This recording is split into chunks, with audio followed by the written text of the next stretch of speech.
The following program is brought to you by Caltech.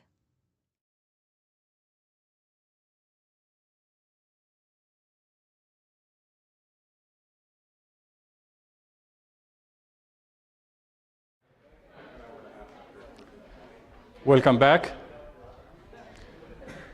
Last time we introduced the learning problem, and if you have an application in your domain that you wonder if machine learning is the right technique for it, we found that there are three criteria that you should check.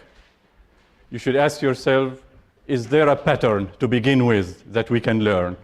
And we realized that this condition can be intuitively met in many applications, even if we don't know mathematically what the pattern is. The example we gave was the credit card approval. There is clearly a pattern if someone has a particular salary, has been in residence for so long, has that much debt, and so on, that this is somewhat correlated to their credit behavior. And therefore, we know that a pattern exists, in spite of the fact that we don't know exactly what the pattern is. The second item is that we cannot pin down the pattern mathematically, like the example I just gave, and this is why we resort to machine learning. The third one is that we have data that represents that pattern. In the case of the credit application, for example, there are historical records of previous customers, and we have the data they wrote in their application when they applied, and we have some years' worth of record of their credit behavior. So we have data that are going to enable us to correlate what they wrote on the application to their eventual credit behavior, and that is what we are going to learn from. Now, if you look at the three criteria, basically there are two that you can do without and one that is absolutely essential. Okay, so what do I mean? Let's say that you don't have a pattern. Okay, well, if you don't have a pattern, then you can try learning, and the only problem is that you will fail. Okay, that doesn't look sound very encouraging, but the idea here is that when we develop the theory of learning, we will realize that you can apply the technique regardless of whether there is a pattern or not, and you are going to determine whether there is a pattern or not. So you are not going to be fooled and think, I learned, and then give the system to your customer, and the customer will be disappointed. There is something you can actually measure that will tell you whether you learned or not. So if there is no pattern, there is no harm done in trying machine learning. The other one also, you can do without. Let's say that we can pin the thing down mathematically. Okay? Well, in that case, machine learning is not the recommended technique. It will still work. It may not be the optimal technique. If you can outright program it and find the result perfectly, then why bother, generate examples and try to learn and go through all of that? But machine learning is not going to refuse. It is going to learn, and it's going to give you a system. May not be the best system in this case, but it's a system nonetheless. The third one, I'm afraid you cannot do without. You have to have data. Machine learning is about learning from data. And if you don't have data, there is absolutely nothing you can do. Okay? So this is basically the picture about the context of machine learning. Now, we went on to focus on one type, which is supervised learning. And in the case of supervised learning, we have a target function. The target function we are going to call f, that is our standard notation. And this corresponds, for example, to the credit application. X is your application, and f of x is whether you are a good credit risk or not for the bank. So if you look at the target function, the main criteria about the target function is that it's unknown.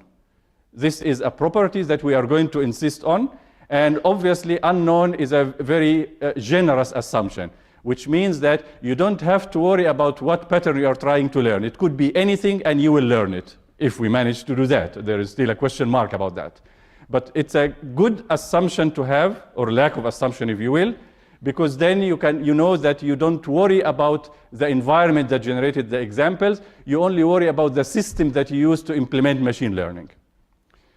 Now, you are going to be given data, and the reason it's called supervised learning is that you are not only given the input x's, as you can see here, you are also given the output, the target outputs. So in spite of the fact that the target function is generally unknown, it is known on the data that I give you. This is the data that you are going to use as training examples, and that you are going to use to figure out what the target function is. So in the case of supervised learning, you have the targets explicitly. In the other cases, you have less information than the target, and we talked about it, like unsupervised learning, where you don't have anything, and reinforcement learning, where you have partial information, which is just a reward or punishment for a choice of a value of y that may or may not be the target. Finally, you have the solution tools. These are the things that you are going to choose in order to solve the problem, and they are called the learning model, as we discussed. They are the learning algorithm and the hypothesis set. And the learning algorithm will produce a hypothesis, the final hypothesis, the one that you are going to give to your customer. And we give the symbol G for that. And hopefully G approximates F, the actual target function, which remains unknown. And G is picked from a hypothesis set. And the general symbol for a member of the hypothesis set is small h. So small h is a generic hypothesis. The one you happen to pick, you are going to call G. Okay? Now we looked at an example of a learning algorithm. So first, the learning model, the perceptron itself, which is a linear function thresholded, that happens to be the hypothesis set. And then there is an algorithm that goes with it that chooses which hypothesis to report based on the data. And the hypothesis in this case is represented by the purple line. Different hypotheses in the set script H will result in different lines. Some of them are good and some of them are bad in terms of separating correctly the examples, which are the pluses and the minuses. And we found that there's a very simple rule to adjust the current hypothesis while the algorithm is still running in order to get a better hypothesis. And once you have all the points classified correctly, which is guaranteed in the case of the perceptron learning algorithm if the data was linearly separable in the first place, then you will get there, and that will be the G that you are going to report. Okay? Now, we ended the lecture on a sort of a sad note, because after all of this encouragement about learning, we asked ourselves, well, can we actually learn? Okay? So we said, okay, it's unknown function. Unknown function is an attractive assumption, as I said, but can we learn an unknown function really? And then we realized that if you look at it, okay, it's really impossible. Why is it impossible? Because I am going to give you a finite data set, and I'm going to give you the value of the function on this set. Good. Now I'm going to ask you, what is the function outside that set? How in the world are you going to tell what the function is outside if the function is genuinely unknown? Couldn't it assume any value it wants? Yes, it can. I can give you 1,000 points, 1,000,000 points, and on the 1,000,001st point, still the function can behave any way it wants. So it doesn't look like the statement we made is feasible in terms of learning. And therefore, we have to do something about it. And what we are going to do about it is the subject of this lecture. Okay. Now, the lecture is called Is Learning Feasible? And I am going to address this question in extreme detail from beginning to end. This is the only topic for this lecture. Okay. Now, if you want an outline, it's really a logical flow, but if you want to cluster it into points, we are going to start with a probabilistic situation that is a very simple probabilistic situation, doesn't seem to relate to learning, but it will capture the idea, can we say something outside the sample data that we have? So we are going to answer it in a way that is concrete and where the mathematics is very friendly. And then after that, I'm going to be able to relate that probabilistic situation to learning as we stated. It will take two stages. First, I will just sort of translate the expressions into something that relates to learning, and then we will move forward and make it correspond to real learning. And that's the last one. And then after we do that and we think we are done, we find that there is a serious dilemma that we have, and we will find a solution to that dilemma and then declare victory that indeed learning is feasible in a very particular sense. Okay, so let's start with the experiment that I talked about. Consider the following situation. You have a bin, and the bin has marbles. The marbles are either red or green. Okay, that's what it looks like. And we are going to do an experiment with this bin. And the experiment is to pick a sample from the bin, some marbles. So let's formalize what the probability distribution is. There is a probability of picking a red marble, and let's call it mu. Okay? So now you think of mu as the probability of a red marble. Now, the bin is really just a visual aid to make us relate to the experiment. You can think of this abstractly as a binary experiment. Two outcomes, red or green. Probability of red is mu independently from one point to another. If you want to stick to the bin, you can say the bin has an infinite number of marbles, and the fraction of red marbles is mu, or maybe it has finite number of marbles, and you are going to pick the marbles but replace them. Okay? But the idea now is that every time you reach in the bin, the probability of picking a red marble is mu. That's the rule. Okay? Now, there is a probability of picking a green marble, and what might that be? Okay? That must be 1 minus mu. Okay? So that's the setup. Now, the value of mu is unknown to us. So in spite of the fact that you can look at this particular bin and see, okay, there is less red than green, so mu must be small and all of that, you don't have that advantage in real. The bin is opaque, it's sitting there, and I reach for it like this. Okay? So now that I declare mu is unknown, you probably see where this is going. Okay? Unknown is a famous word from last lecture, and that will be the link to what we have. Okay. Now, we pick n marbles independently, capital N, and I'm using the same notation for capital N, which is the number of data points in learning, deliberately. Okay? So the sample will look like this, and it will have some red and some green. It's a probabilistic situation.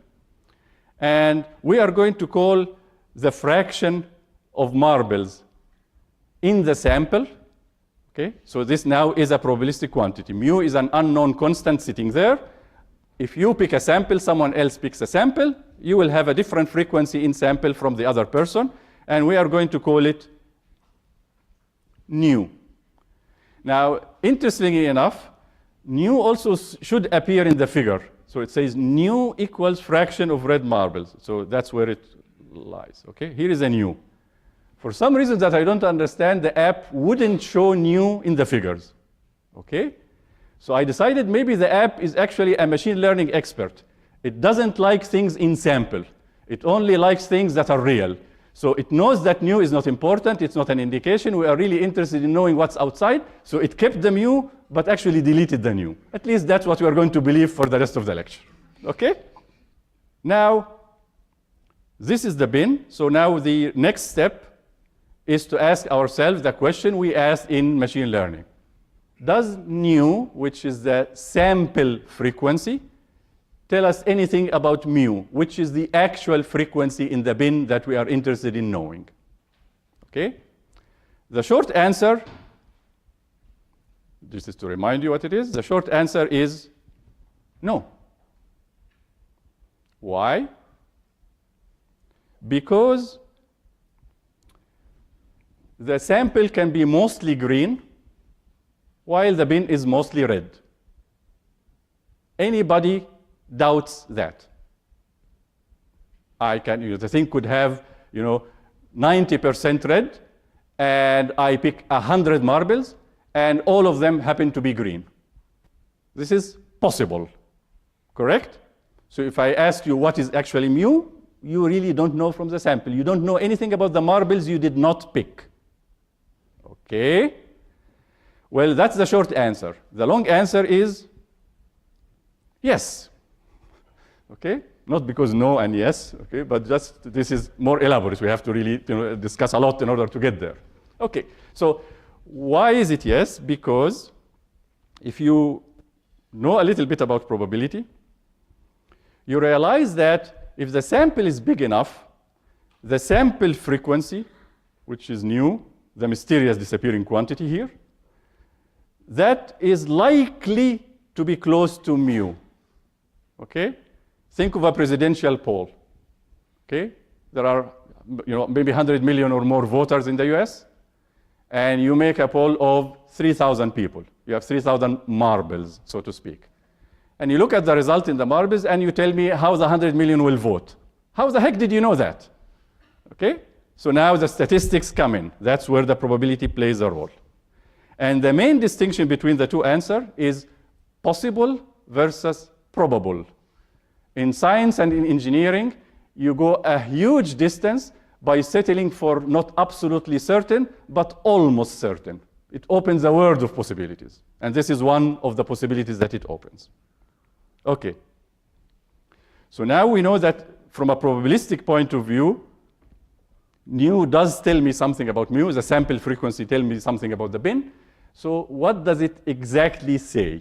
So now we go into a mathematical formulation. Okay. Well, in words, it says in a big sample, nu, the sample frequency, should be close to mu, the bin frequency. Okay?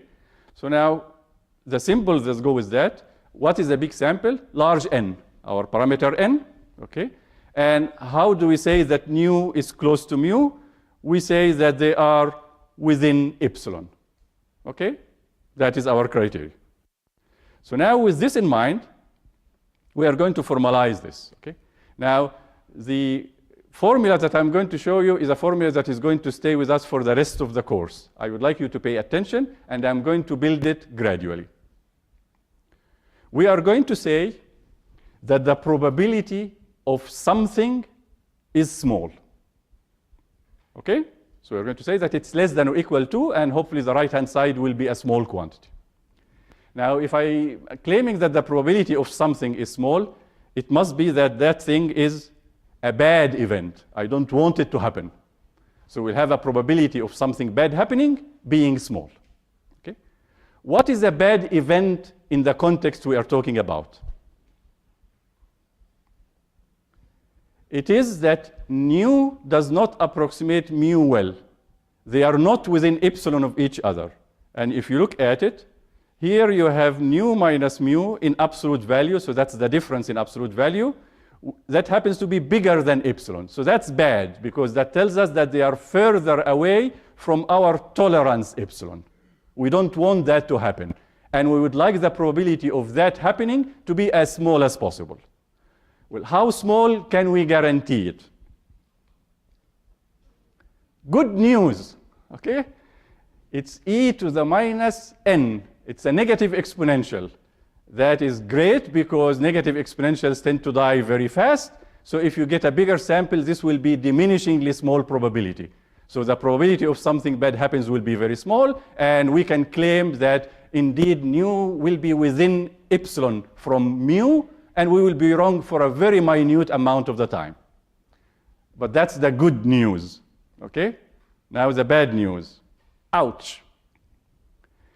Epsilon is our tolerance, okay? If you are a very tolerant person, you say, okay, I just want nu and mu to be within, let's say, 0.1.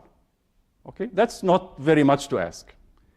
Now, the price you pay for that is that you plug in the exponent, not epsilon, but epsilon squared. So that becomes 0.01.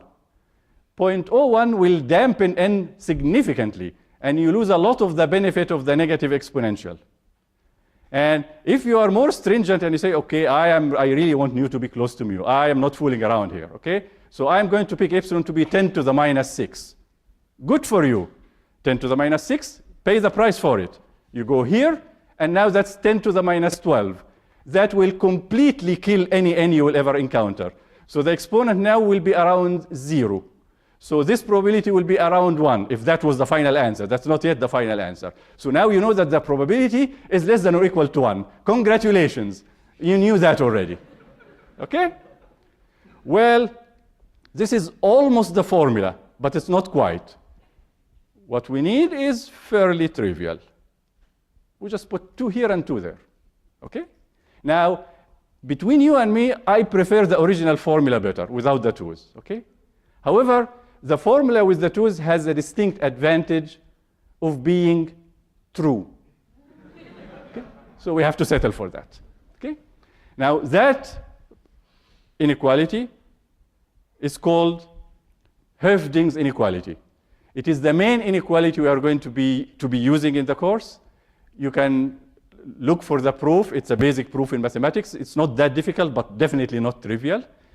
And we are going to use it all the way, and this is the same formula that will get us to prove something about the VC dimension. If the buzzword VC dimension means anything to you, it will come from this after a lot of derivation. Okay? So this is the building blocks that you have to really know cold.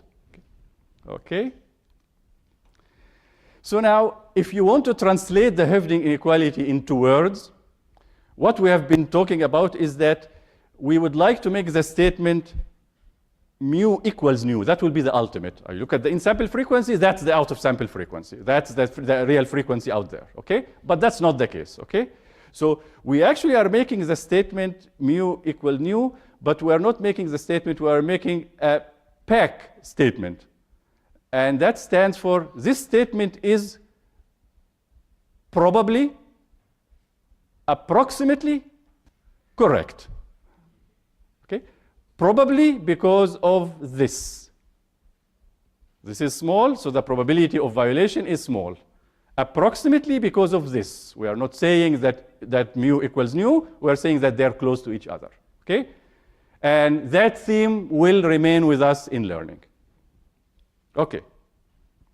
So we put the glorified Hoeffding's inequality at the top, and we spend a view graph analyzing what it means.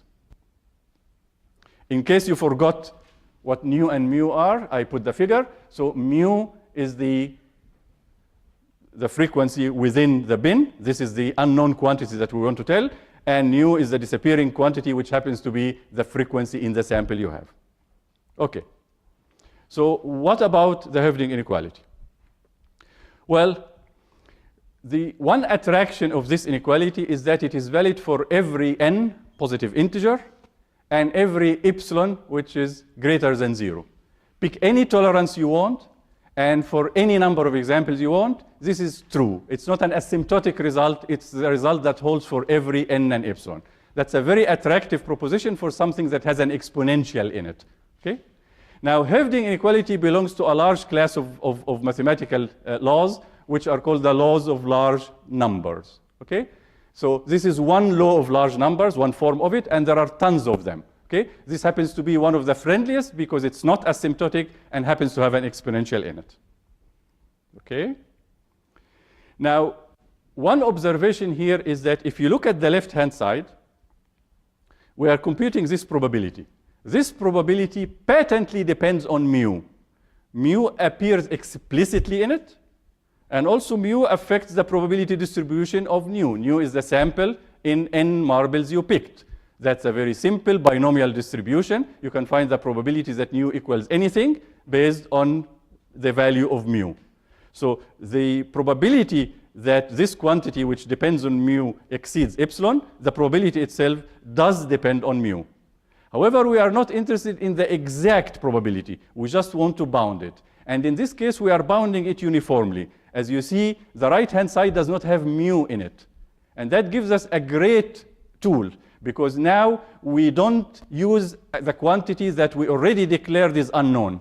Mu is unknown. It will be a sort of a vicious argument if I go and say that it depends on mu, but I don't know what mu is. Now you know uniformly, regardless of the value of mu, mu could be anything between 0 and 1, and this will still be bounding the deviation of the sample frequency from the real frequency. Okay, that's a good advantage. Now the other point is that there is a trade-off that you can read off the inequality. What is the trade-off? The trade-off is between n and epsilon. Okay. In the typical situation, if we think of n as the number of examples that are given to you, the amount of data, in this case the number of marbles out of the bin, okay, n is usually dictated. Someone comes and gives you a certain resource of examples. Okay? Epsilon is your taste in tolerance. You are very tolerant, you pick epsilon equals 0.5, okay? That would be very easy to satisfy, okay? And if you are very stringent, you can pick epsilon smaller and smaller. Now, because they get multiplied here, okay, the smaller the epsilon is, the bigger the n you need in order to compensate for it and come up with the same level of probability bound, okay? And that makes a lot of sense, okay? If you have more examples, you are more sure that nu and mu will be close together, even closer and closer and closer as you get larger n. So this makes sense. Okay? Finally, it's a subtle point, but it's worth saying. Well, we are making the statement that nu is approximately the same as mu. Okay? And this implies that mu is approximately the same as nu. What is this? The logic here is a little bit subtle. Obviously, I mean, the statement is a tautology, but I'm just making a logical point here. When you run the experiment, you don't know what mu is. Mu is an unknown. It's a constant, okay? The only random fellow in this entire operation is nu. That is what the probability is with respect to. You generate different samples, and you compute the probability. This is the probabilistic thing. This is a happy constant sitting there, albeit unknown, okay? Now, the way you are using the inequality is to infer mu, the sample here, from nu. That is not the cause and effect that actually takes place. The cause and effect is that mu affects nu, not the other way around. But we are using it the other way around, okay? Lucky for us, the form of the probability is symmetric. Therefore, instead of saying that nu tends to be close to mu, which will be the accurate logical statement, mu is there, and nu has a tendency to be close to it. We, instead of that, say that, okay, I know already nu, and now mu tends to be close to nu. That's the logic we are using. Okay? Okay. Now, I think we understand what the bin situation is, and we know what the mathematical condition that corresponds to it is. What I'd like to do, I'd like to connect that to the learning problem we have. Okay, so in the case of a bin, the unknown quantity that we want to decipher is a number, mu, just unknown. What is the frequency inside the bin? In the learning situation that we had, the unknown quantity we would like to decipher is a full-fledged function. It has a domain x that could be at 10th order Euclidean space. Y could be anything, could be binary like the perceptron, could be something else. That's a huge amount of information. The bin has only one number. This one, if you want to specify, that's a lot of specification. Okay? So how am I going to be able to relate the learning problem to something that simplistic? Okay, so the way we are going to do it is the following. Think of the bin as your input space in the learning problem. That's the correspondence. So every marble here is a point X. That is a credit card applicant. Okay? So if you look closely at the gray thing, you will read salary, years in residence, and whatnot. Okay? You can see it here because it's too small. Okay? Now, the bin has all the points in the space. Therefore, this is really the space. Okay? That's the correspondence in our mind. Now we would like to give colors to the marbles. Okay? So here are the colors. There are green marbles, and they correspond to something in the learning problem. What do they correspond to? They correspond to your hypothesis getting it right. So what does that mean? There is a target function sitting there, right? You have a hypothesis. The hypothesis is a full function, like the target function is. You can compare the hypothesis to the target function on every point. Okay? And they either agree or disagree. If they agree, please color the corresponding point in the input space, color it green. Okay? Now, I'm not saying that you know which ones are green and which ones are not, because you don't know the target function overall. I'm just telling you the mapping that takes an unknown target function into an unknown mu. So both of them are unknown, admittedly, but that's the correspondence that maps it. And now you go, and there are some red ones, and you guessed it. You color the thing red if your hypothesis got the answer wrong. So now I am collapsing the entire thing into just agreement, disagreement between your hypothesis and the target function. And that's how you get to color the bin.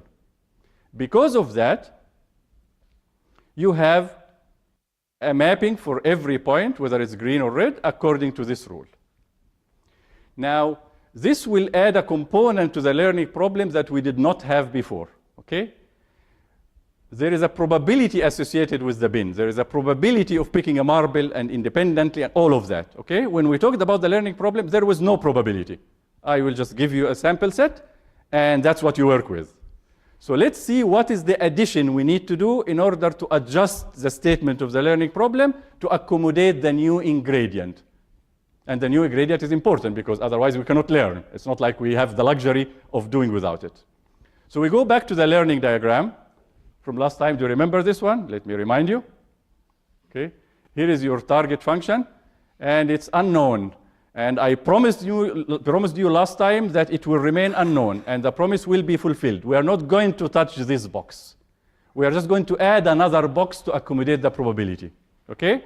And the target function generates the training example. These are the only things that the learning algorithm sees. It picks a hypothesis from the hypothesis set and produces it as the final hypothesis, which hopefully approximates F. That's the game. So what is the addition we are going to do? In the bin analogy, this is the input space. Now the input space has a probability. So I need to apply this probability to the points from the input space that are being generated. Okay? So I am going to introduce a probability distribution over the input space. So now the points in the input space, let's say the d-dimensional Euclidean space, are not just generic points now. There is a probability of picking one point versus the other. And that is captured by the probability which I am going to call capital P. Now the interesting thing is that I am making no assumptions about P. P can be anything. I just sort of want a probability. Okay? So invoke any probability you want, and I am ready with the machinery. So I am not going to restrict the probability distributions over X. That's number one. So this is not as bad as it looks. Number two, I don't even need to know what P is. Of course, the probability choice will affect the choice of the probability of getting a green marble or a red marble, because now the probability of different marbles changed, so it could change the value mu.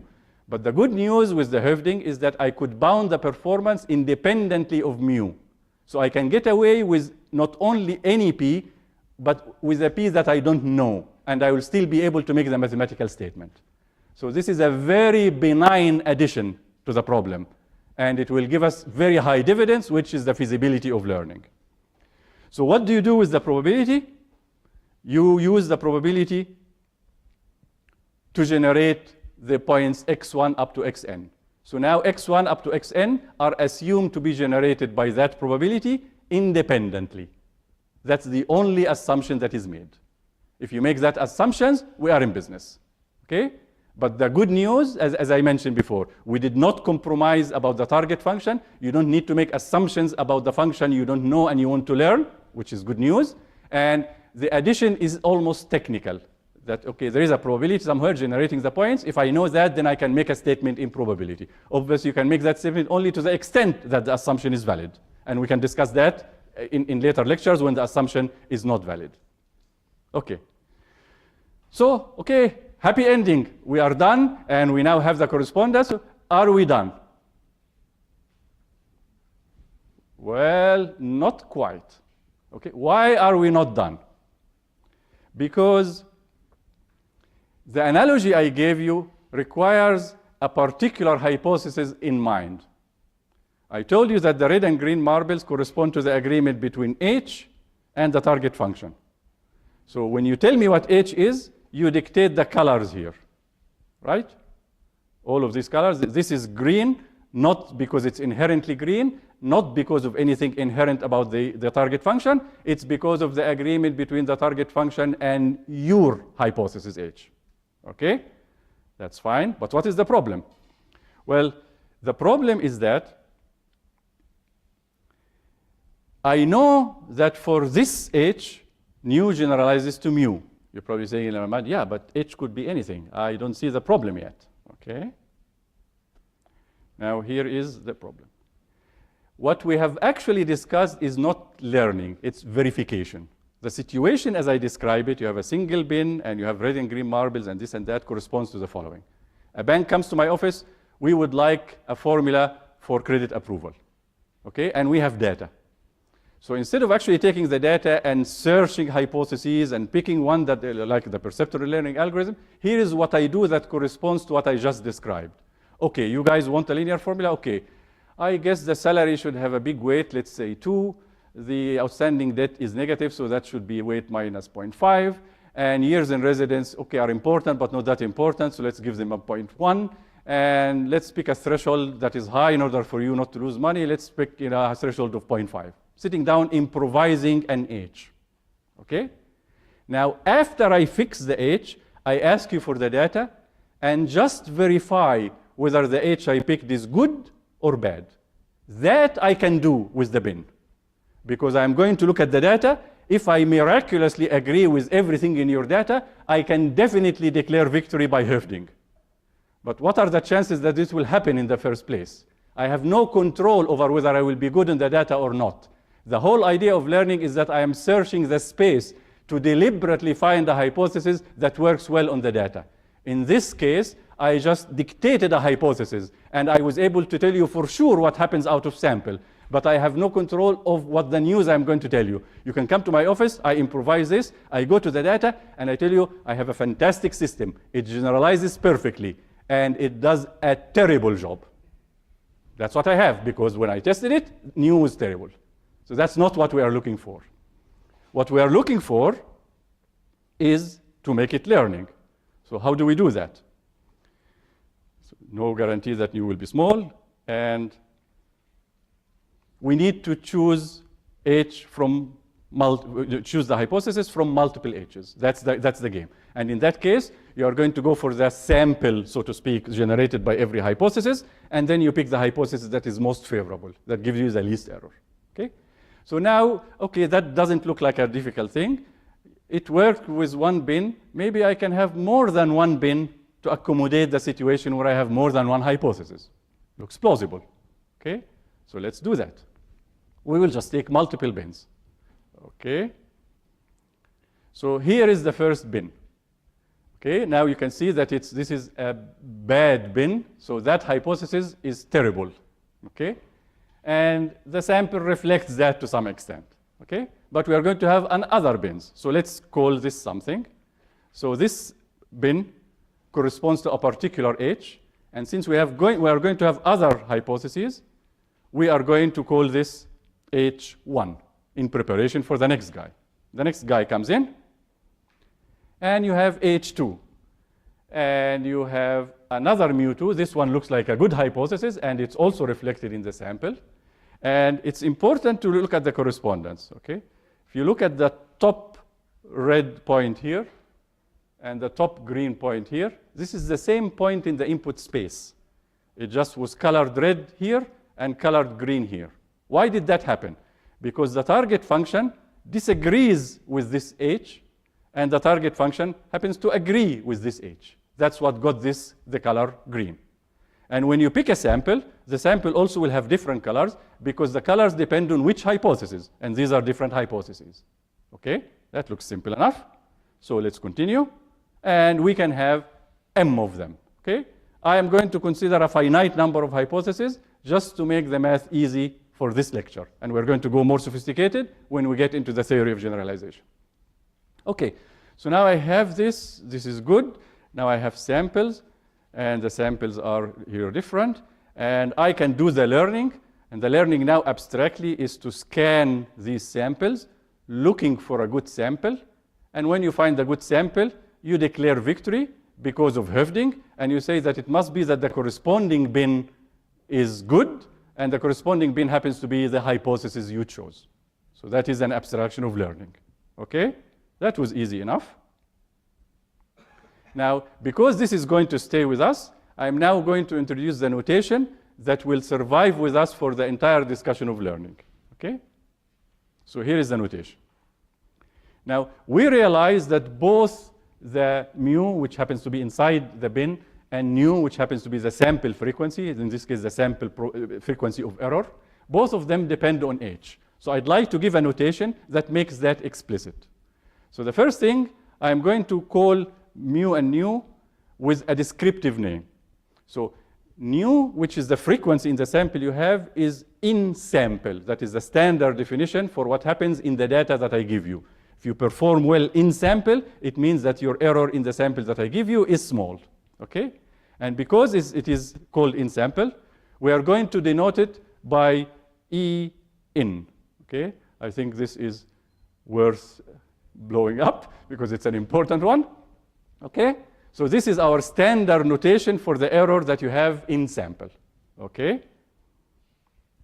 Now we go and get the other one, which happens to be mu, and that is called out of sample.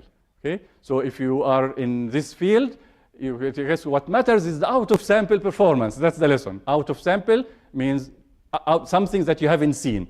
And if you perform out of sample on something that you haven't seen, then you must have really learned. So that's the standard for it, and the name for it is E out. Okay? Okay, so with this in mind, we realize that we don't yet have the dependency on H, which we need. Okay? So we are going to make the notation a little bit more elaborate by calling E in and E out, calling them E in of H and E out of H. Why is that? Well, the in-sample performance, you are trying to see the error of approximating the target function by your hypothesis. That's what E in is. So obviously it depends on your hypothesis. So it's E in of H. Someone else picks another H, they will get another E in of H of their H. Okay? Similarly, E out, the corresponding one, is E out of H. Okay? So now what used to be nu is now E in of H. What used to be mu inside the bin is E out of H. Okay? Now the Hoeffding inequality, which we know all too well by now, said that. So all I'm going to do is just replace the notation, and now it looks a little bit more crowded, but it's exactly the same thing. Okay? The probability that your in-sample performance deviates from your out-of-sample performance by more than your prescribed tolerance is less than or equal to a number that is hopefully small. Okay? And you can go back and forth. There's a new mu, or you can go here and you get the new notation. Okay? So we are settled on the notation now. Now let's go for the multiple bins and use this notation. Okay. So these are the multiple bins as we left them. We have the hypothesis H1 up to Hm, and we have the mu1 and mu_n. And if you see 1 to m, again, this is a disappearing nu, the symbol that the app doesn't like. Okay? But thank God we switched notation so that something will appear. Okay? Yeah, okay. So right now, that's what we have. Every bin has an out-of-sample performance, and out-of-sample is out of sample. Okay? Okay, so this is the sample. What's in it is in sample. What is not in it is out of sample. And the out of sample depends on H1 here, H2 here, and Hm here. And obviously these quantities will be different according to the sample, and these quantities will be different according to the ultimate performance of your hypothesis. Okay? Okay, so we solved the problem. It's not verification. It's not a single bin. It's real learning. I'm going to scan these. So that's pretty good. Are we done already? Not so fast. Okay, what's wrong? Okay, let me tell you what's wrong. The Hoeffding inequality that we have happily studied and declared important and all of that doesn't apply to multiple bins. What? Okay. You told us mathematics and you go read the proof and all of that, and what, are you just pulling tricks on us? What is the deal here? Okay. And you even can complain. We sat for like what, 40 minutes now, going from a single bin, mapping it to the learning diagram, mapping it to multiple bins, and now you tell us that the main tool we developed doesn't apply. Why doesn't apply? Why doesn't it apply? And what can we do about it? Okay. Let me start by saying why it doesn't apply, and then we can go for what we can do about it. Okay. Now, everybody has a coin. I hope the online audience have a coin ready. I'd like to ask you to take the coin out and flip it, let's say, 5 times. and record what happens. Okay? And when you are at home, flip the coin 5 times. Please, if you happen to get all 5 heads in your experiment, then text us that you got all 5 heads. If you get anything else, don't bother text us. Okay? We just want to know if someone will get 5 heads. Okay?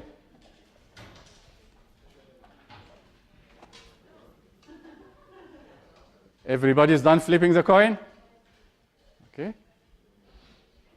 Because you have been so generous and cooperative, you can keep the coin. Okay? Okay, now, did anybody get 5 heads? All 5 heads? Okay. Congratulations, sir. You have a biased coin, right? We just argued that in sample corresponds to out of sample, and we have this Höfding thing, and therefore if you get 5 heads, it must be that this coin gives you heads. Okay? We know better. So in the online audience, what happened? Yeah, in the online audience, it's also 5 heads. There are lots of biased coins out there. Okay? Are there really biased coins? Okay? No. What is the deal here? So let's look at here. Here I can, with the audience here, I didn't want to push my luck with 10 coins because it's a live broadcast. So I said 5 will work, okay? For the analytical example, let's take 10 coins, okay? Let's say you have a fair coin, which every coin is, okay? You have a fair coin, and you toss it 10 times. What is the probability that you will get all 10 heads? Pretty easy, 1/2 times 1/2, 10 times, and that will give you about 1 in 1,000. No chance that you will get it, okay? Okay, no chance, but very little chance. Okay, now the second question is the one we actually ran the experiment for. If you toss 1,000 fair coins, it wasn't 1,000 here, it's how many there, maybe out there is 1,000, okay? What is the probability that some coin will give you all 10 heads? Not difficult at all to compute. And when you get the answer will be, it's actually more likely than not. Okay?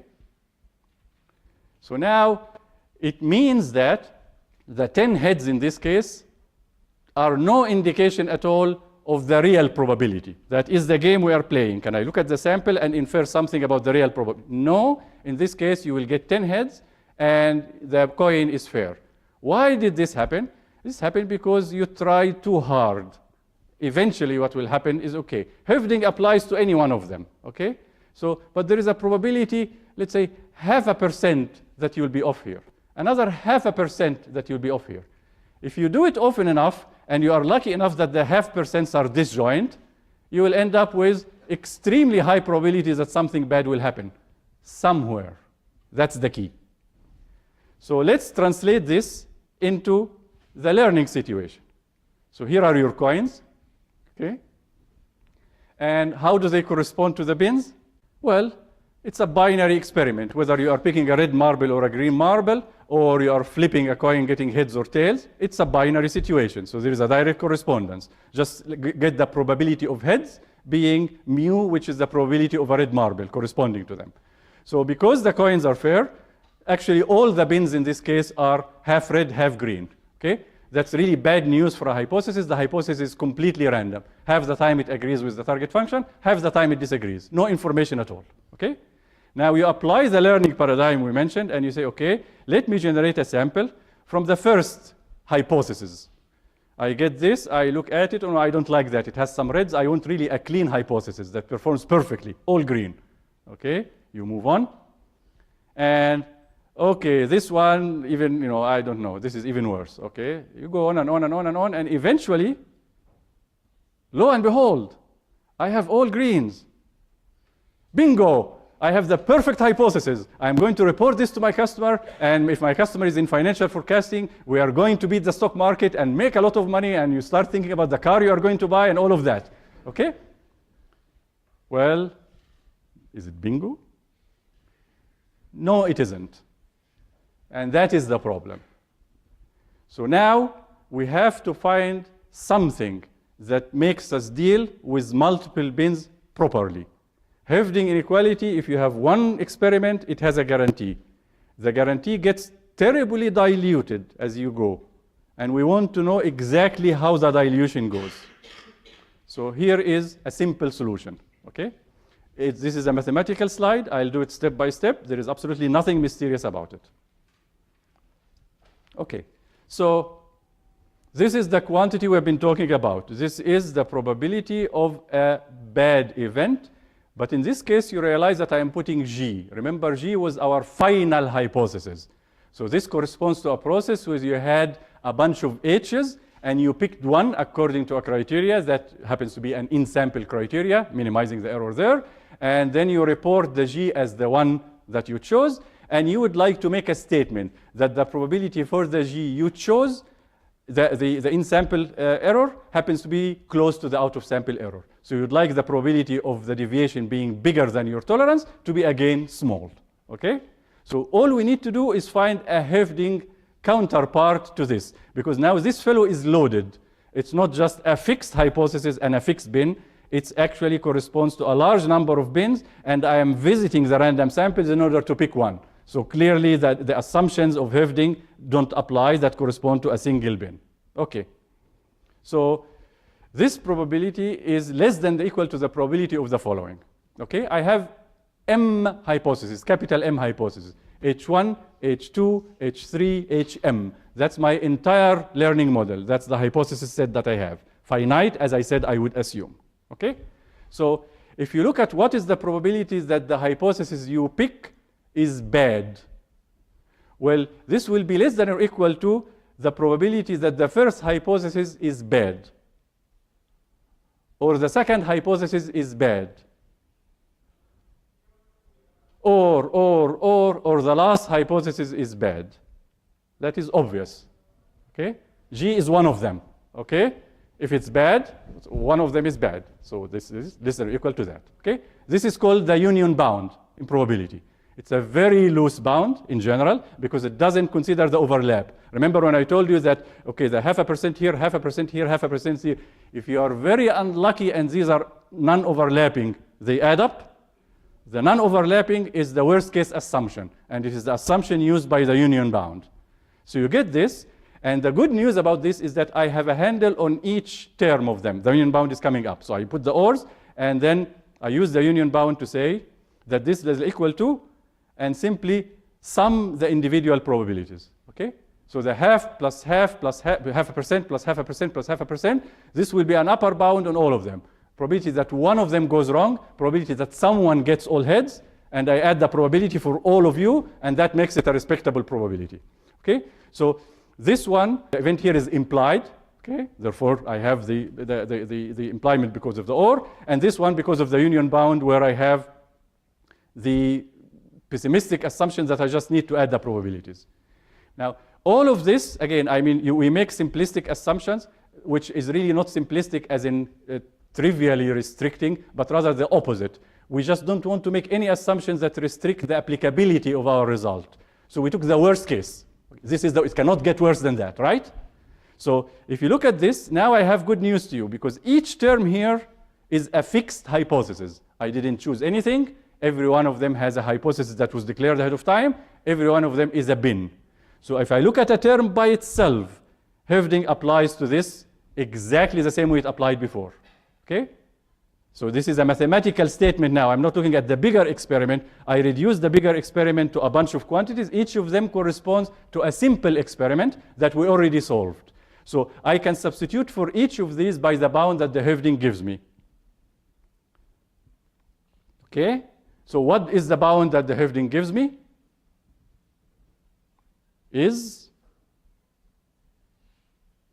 That's the one. For every one of them, each of these guys was less than or equal to this quantity. One by one. All of them are obviously the same. Okay? So each of them is smaller than this quantity. Each of them is smaller than this quantity. So now I can be confident that the probabilities that I am interested in, which is the probability that the in-sample error is being close to the out-of-sample error, is like the closeness of them is bigger than my tolerance, the bad event, under the genuine learning scenario. You generate marbles from every bin, and you look deliberately for a sample that happens to be all green, or as green as possible, and you pick this one, and you want an assurance that whatever that might be, the corresponding bin will genuinely be good out of sample. That is what is captured by this probability. That is still bounded by something which also has the exponential in it, which is good. But it has an added factor that will be a very bothersome factor, which is, I have capital M of them. Now, this is the bad event. I'd like the probability to be small. I don't like to magnify the right-hand side, because that is the probability of something bad happening, okay? Now, with M, realize, okay, if you use 10 hypotheses, this probability is probably tight. If you use 1,000,000 hypotheses, we probably are already in trouble.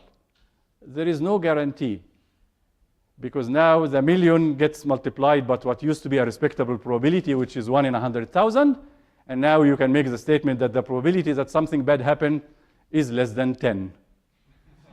Yeah, thank you very much. We have to take a graduate course to learn that, okay? So now you see what the problem is. And the problem is extremely intuitive.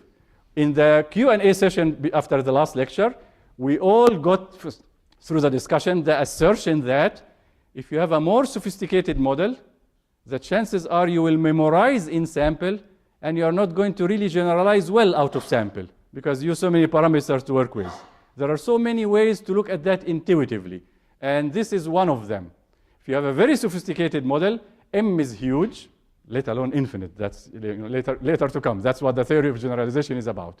Okay? But if you pick a very sophisticated example with a large M, you lose the link between the in sample and the out of sample. So you look at here. Okay, I didn't mean it this way, but let me go back just to show you what it is. At least you know it's over, so that's good. Okay, so this fellow is supposed to track this fellow. The in sample is supposed to track the out of sample. The more sophisticated the model you use, the looser that in sample will track the out of sample, because the probability of them deviating becomes bigger and bigger and bigger. And that is exactly the intuition we have. Okay? Now, surprise, the next one is for the Q&A. We will take a short break, and then we will go to the questions and answers. So we are now in the Q&A session, and if anybody wants to ask a question, they can go to the microphone and ask, and we can start with the online audience questions, if there are any. Okay, so the first question is, so what happens when the Hebden inequality gives you something trivial, like less than 2? Well, it means that either the resources of the examples you have, the amount of data you have, is not sufficient to guarantee any generalization, or, which is somewhat equivalent, that your tolerance is too stringent. Okay? The situation is not really mysterious. Okay? Let's say that you would like to take a poll for the president. Okay? And let's say that you ask 5 people at random. Okay? How can you interpret the result? Nothing. Okay? You need a certain amount of respondents in order for the right-hand side to start becoming interesting. Other than that, it's completely trivial. It's very likely that what you have seen in sample doesn't correspond to anything out of sample. So in the case of the perceptron, so the question is, would each set of W's be considered a new M? Okay, so the perceptron, and as a matter of fact, every learning model of interest that we're going to encounter, the number of hypotheses, capital M, happens to be infinite. We were just talking about the right-hand side not being meaningful because it's bigger than 1. If you take an infinite hypothesis set and verbatim apply what I said, then you find that the probability is actually less than infinity. That is really, that's very important, okay? However, this is our first step. There will be another step where we deal with infinite hypothesis sets, and we are going to be able to describe them with an abstract quantity that happens to be finite, and that abstract quantity will be the one we are going to use in the counterpart for the Höfding inequality. That's why there is mathematics that needs to be done, okay? So I mean, it's obvious, obviously, that the perceptron has infinite number of hypotheses because you have a real space, and here is the hypothesis, and you can perturb this continuously as you want. So even just by doing this, you already have an infinite number of hypotheses without even exploring further. Okay, and this is a popular one. Could you go over again in slide 6 of the implication of nu equals mu and vice versa? 6, okay. Okay, this is, it's a subtle point, and it's common between machine learning and statistics. What do you do in statistics? What is the cause and effect for a probability and a sample? The probability results in a sample. So if I know the probability, I can tell you exactly what are the likelihood that you will get one sample or another or another. Now, what you do in statistics is the reverse of that. You already have the sample, and you are trying to infer which probability gave rise to it. So you are using the effect to decide the cause rather than the other way around. Okay? So the same situation here. The bin is the cause. The frequency in the sample is the effect. Okay? I can definitely tell you what the distribution is like in the sample based on the bin. The utility in terms of learning is that I look at the sample and infer the bin. So I infer the effect, the cause based on the effect. There is absolutely sort of nothing terrible about that. I just wanted to make the point clear that when we write the Hoeffding inequality, which you can see here, we are talking about this event. You should always remember that nu is the thing that sort of plays around and causes the probability to happen, and mu is a constant. When we use it to predict that the out of sample will be the same as the in sample, we are really taking nu as fixed because it has to be, this is the in sample we got. Okay? And then we are trying to interpret what mu gave rise to it. And I'm just saying that in this case, since the statement is of the form that the difference between them, which is symmetric, is greater than epsilon, then if you look at this as saying that mu is there and I know that nu will be approximately the same, you can also flip that and you can say, okay, nu is here and I know that mu that gave rise to it must be the same. That's the whole idea. Okay? It's a logical thing rather than a mathematical thing. Okay, another conceptual question that's rising is that so a more complicated model corresponds to a larger number of h's, and some people are asking, they thought each h was a model. So okay, so each h is a hypothesis, a particular function. One of them you are going to pick, which is going to be called g, and this is the g that you are going to report as your best guess as an approximation for f. The model is the hypothesis that you are allowed to visit in order to choose one. So that's the hypothesis set, which is script h. So, and again, but there is an interesting point. I'm using the number of hypotheses as a measure for the complexity in the intuitive argument I gave you. Not clear at all that the pure number corresponds to the complexity. Not clear that anything that has to do with the size really is the complexity. Maybe the complexity has to do with the structure of individual hypotheses and whatnot. And that's a very interesting point, and that will be discussed at some point, the complexity of individual hypotheses versus the complexity of the model that captures all the hypotheses. This will be a topic that we will discuss much later in the course. Okay, and some people getting ahead. So how do you pick G? Okay, so we have one way of picking G that already was established last time, which is the perceptron learning algorithm. Okay, so your hypothesis set is H. The script H, it has a bunch of H's, which are the different lines in the plane. And you pick G by applying the PLA, the perceptron learning algorithm, playing around with this boundary according to the update rule until it classifies the inputs correctly, assuming they are linearly separable. And the one you end up with is the declared G. So G is just a matter of notation, a name for whichever one we settle on, the final hypothesis. So how you pick G depends on what algorithm you use and what model you use, what hypothesis set you use. So it depends on the learning model and obviously on the data.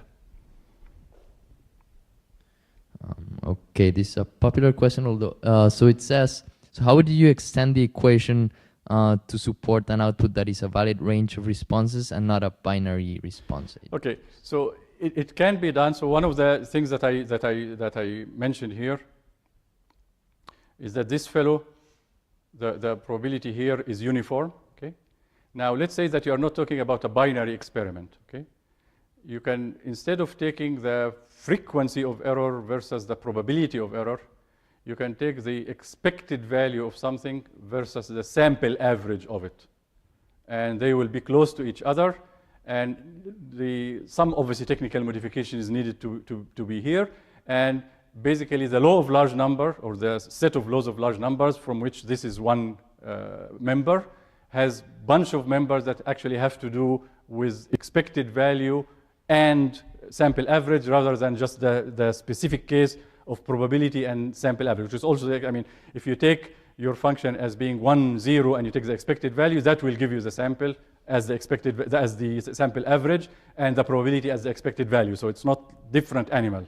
It's just a special case that is easier to handle. And in the other case, one of the things that matters is the variance of your variable. Okay, so it will affect the bound. So you can, here I'm choosing epsilon in general because the variance of this variable is very limited. You know, so, like let's say the probability is mu, so the variance is mu times 1 minus mu. It goes from a certain value to a certain value. So it can be absorbed, it's bounded above and below, and this is the reason why the right-hand side here can be uniformly done. If you have something that has variance that can be huge or small, then that will play a role in your choice of epsilon such that this will be valid. Okay? So the short answer is it can be done. There is a technical modification, and the main aspect of the technical modification that needs to be taken into consideration is the variance of the variable I'm talking about. Okay, there's also a common confusion. So why are there multiple bins? Okay, so the bin was only our conceptual tool to argue that learning is feasible in a probabilistic sense. When we used a single bin, we had a correspondence with a hypothesis, and it looked like we actually captured the essence of learning until we looked closer and we realized that if you restrict yourself to one bin and apply the Hoeffding inequality directly to it, what you are really working with, if you want to put it in learning, in terms of learning, is that my hypothesis set has only one hypothesis. And that corresponds to the bin. So now I am picking it, which that's my only choice, I don't have anything else. And all I am doing now is verifying that its in-sample performance will correspond to the out-of-sample performance, and that is guaranteed by the plain vanilla Hoeffding. Now, if you have actual learning, then you have more than one hypothesis. And we realize that the bin changes with the hypothesis, because whether a marble is red or green depends on whether the hypothesis agrees or disagrees with your target function. So different hypotheses will lead to different colors. Therefore, you need multiple bins to represent multiple hypotheses, which is the only situation that admits learning as we know it. That I'm going to explore the hypotheses based on their performance in sample and pick the one that performs best, perhaps in sample, and hope that it will generalize well out of sample. Okay, another confusion is, so can you resolve the relationship between the probability and the big H? So I'm not clear exactly. Okay, we apply so there are a bunch of components in the learning situation. So let me get the okay. So let's go for the it's a big diagram and it has lots of components. Okay, okay. So one big space or set is X. Okay, and another one is H. So if you look at here, okay, this is hypothesis set H. It's a set. Okay, fine. And also, if you look here, the target function is defined from X to Y, and in this case, X is also a set. The only invocation of probability that we needed to do in order to get the benefit of the probabilistic analysis in learning was to put a probability distribution on X. H, which is down there, is left as a fixed hypothesis set. There is no question of a probability on it. When we talk about the Bayesian approach at the last lecture, in fact, there will be a question of putting a probability distribution here in order to make the whole situation probabilistic. But that is not the approach that is followed for the entire course until we discuss that specific approach at the end. Okay. Question? What do we do when there are many possible, say, hypotheses which will satisfy my criterion? Like in Perceptron, for example, I could have several hyperplanes which could be separating the set. So how do Correct. pick the best. So usually with a pre-specified algorithm, you will end up with something. So the algorithm will choose it for you. But your remark now is that, okay, given that there are many solutions that happen to have 0 in-sample error, there is really no distinction between them in terms of the out-of-sample performance. I'm using the same hypothesis set, so capital M is the same, and the in-sample error is the same. So my prediction for the out-of-sample error will be the same. There is no distinction between them. The good news is that the learning algorithm will solve this for you because it will give you one specific that one ended with. But even within the ones that achieve 0 error, there is a method that we will talk about later on when we talk about support vector machines that prefers one particular solution as having a better chance of generalization. Not clear at all given what I said so far, but I'm just telling you sort of as an appetizer, there is something to be done in that regard. Okay, and a question is, does the inequality hold for any G even if G is not optimal? What about the G? So if G, does it hold for any G, no matter how you pick G? Yeah, so the whole idea, okay, so once you write the symbol G, you already are talking about any hypothesis, because by definition, G is the final hypothesis, and your algorithm is allowed to pick any small h from the hypothesis set and call it G. Therefore, when I say G, don't look at a fixed hypothesis. Look at an entire learning process that went through the script H, the set of hypotheses, according to the data and according to the learning rule, and went through and ended up with one that is declared the right one, and now we call this G. So the answer is patently yes. G can be different, patently yes, just by the notation that I am using.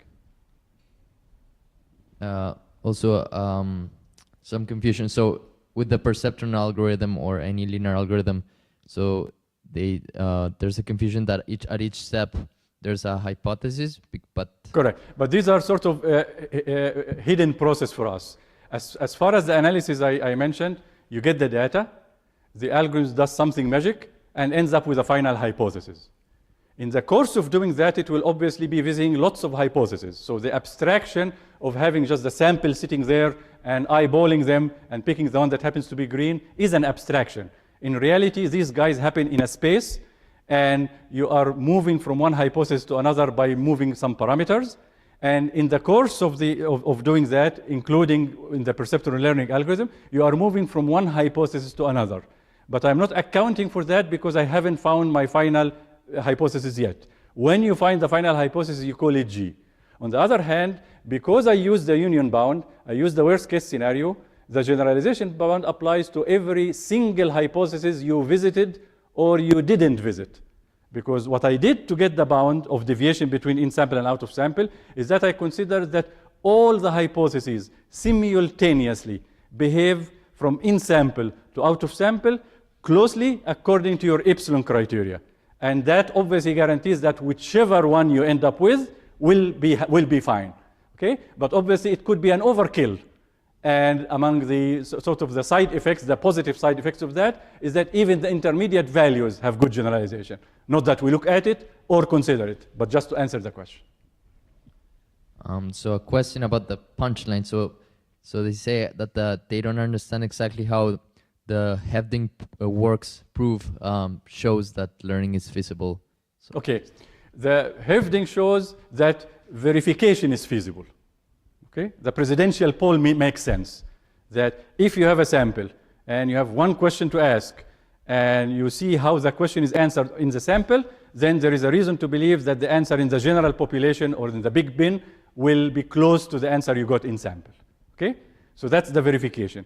In order to move from verification to learning, you need to be able to make that statement simultaneously on a number of these guys, and that's why we had the modified Hoeffding inequality at the end, okay, which is this one, that has the red M in it. This is no longer the plain vanilla Hoeffding inequality. We'll still call it Hoeffding, but it basically deals with a situation where you have M of these guys simultaneously and you want to guarantee that all of them are behaving well. Under those conditions, this is the probability that the guarantee can give, and the probability obviously is looser than it used to be. So the probability of bad thing happens when you have many possibilities is bigger than the probability that bad things happen when you have one of them. And this is the case where you added up as if they happen disjointly, as I mentioned before. Can it be said that the bin corresponds to the entire population in us? The bin corresponds to the entire population before coloring. So remember the gray bin, I have it somewhere. We had a view graph where the bin had gray marbles. So this is my way of saying this is the generic input, and we call it script X, and this is indeed the input space in this case, or the general population, okay? Now, we start coloring it according when you give me a hypothesis. So now there is more in the process than just the input space. But indeed, the bin can correspond to the general population, and the sample will correspond to the people you polled over the phone, in the case of the presidential thing.